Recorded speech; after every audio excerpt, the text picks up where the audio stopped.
तीसरा plan C बना है। आसिफ जरदारी इसके पीछे है। करप्शन का पैसा इसके पास बेतहाशा है।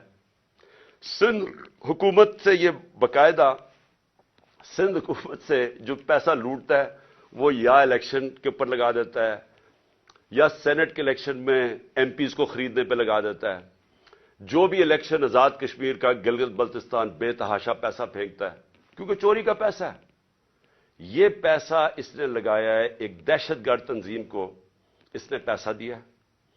सहूलतकार इसमें ताकतवर एजेंसी के लोग हैं जो ये मिलके तीन तरफ ये फैसला हुआ है और इन्होंने अगली वारदात करनी है। मैं आज अपनी कौम को बता रहा हूं और मैं इसलिए बता रहा हूं कि मैं जो नाम मैंने दिए हैं वही नाम वो भी आएंगे और आसिफ जरदारी के अलावा। तो मैं इसलिए ये कर रहा हूं कि जिंदगी मौत तो अल्लाह के हाथ में है। मैंने तो निकलना है, जैसे मैं ठीक होऊंगा मैंने तो अब इलेक्शन कैंपेन पे निकल जाऊंगा, नहीं तो वैसे कैंपेन पे निकलूंगा।